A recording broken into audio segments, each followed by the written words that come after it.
James Jeffries writes, "Greetings and salutations, movie talkers. Okay, on the show the other day, John, you talked about Sam Raimi's failure with the Spider-Man 3. However, isn't it true that the blame for how bad Spider-Man 3 was belongs to the studio for making Raimi put Venom in the movie when he wasn't planning on it?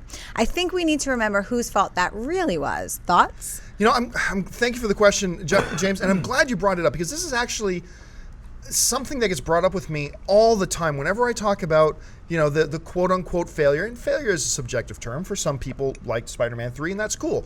I didn't, so whatever.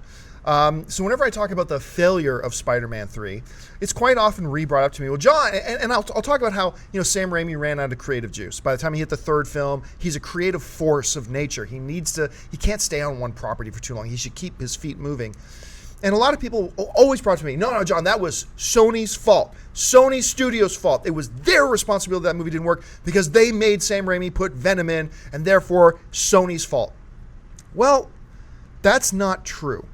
It is true that Sony mandated Sam Raimi to put in Venom, but guess what?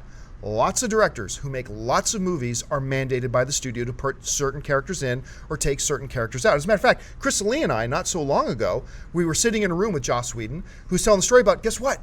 Joss Whedon didn't want to have Black Widow in Avengers. Mm-hmm. He wrote his first script, had Wasp. He wanted Wasp in, and the studio, Kevin Feige, came along and said, no, they mandated, nope, take her out. We want Black Widow in, and you're going to put her in. So guess what Joss Whedon's responsibility then is? Okay, that's what they're giving me to work with. Now it's my job to make the best movie I can with that thing. And he made the Avengers. The rumor going around town a long time ago was that, you know, the original draft of Fast and the Furious 5 did not include The Rock. Or even I think the Rock's character was there, but it was a very small character, did not include The Rock, didn't want Rock in it. Then the studio realized, hey, having The Rock, who's like the biggest movie star in the world right now, can inject a lot of life into this franchise. We want you to expand that character, make that character a major character. We're going to put The Rock in it. So, Lynn is left with, okay, well, then it's my responsibility to do what they're directing me to do and make the best movie I can. And he made a great movie with Fast and Furious 5. Yes, Sony mandated to Sam Raimi, you need to put Venom in because all the fans are screaming for Venom. They all want Venom. And whether they were right or wrong to demand that, that's another debate for another time.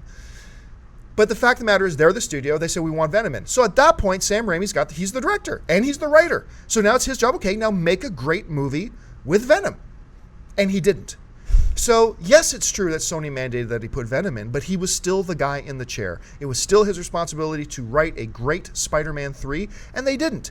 And so the responsibility of that lies with him, just as the responsibility for its amazing success in number 2 is his success.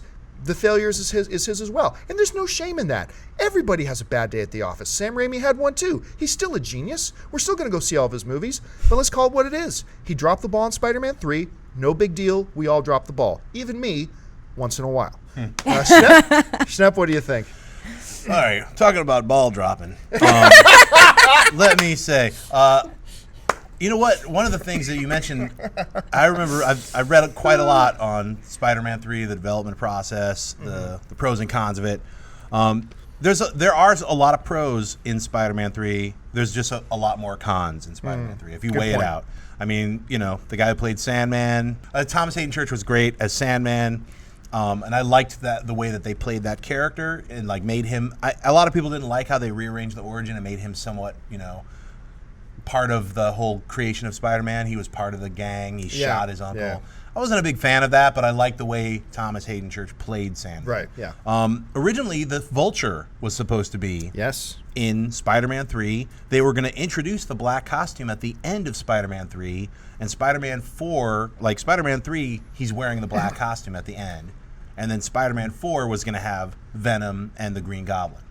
That would have been such a better way to make those two movies, the better way to use the time of Sam Raimi and that entire crew to make Spider-Man 3 and 4. Then you could have launched into 5 and 6 and had the Sinister Six. And that's exactly what they're doing with this new reboot. Yeah. I was so happy to hear that they announced Spider-Man 3 and 4 and the release dates because we were talking about that last week. I was like, man, wouldn't that be incredible if they did Sinister Six? And we were like, what if they expanded it instead of trying to rush it and cram it all in like Spider-Man 3 did many years ago, and cram in like 400 villains and side plots, and hey, oh, here's this new person. What? You know? And now Spider-Man also dances. What? So it's dark Peter Parker. It's Come emo on. Peter Parker. Yeah. Do we really have 3 minutes, or I'm sorry, 20 minutes to use on that plot point? Yes, Yeah. we do. So anyway, those are the problems of Spider-Man 3.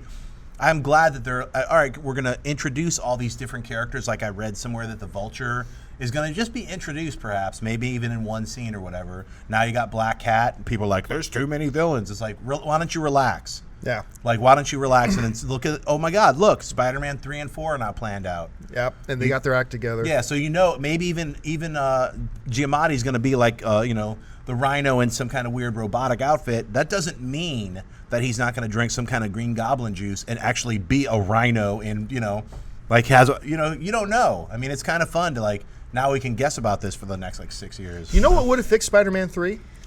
35 more minutes of Mary Jane complaining about her career. That's what I needed. I needed 35 more minutes of Mary Jane complaining about her acting career. That would have been great. That's right. If you like this video, be sure to hit the thumbs up button, and don't forget to subscribe to our AMC Movie News YouTube channel. It's free, and we bring you all the latest movie news as well as our daily AMC Movie Talk Show. You can also follow us on Facebook and Twitter, where you can find out about all the latest prizes, giveaways, and special contests.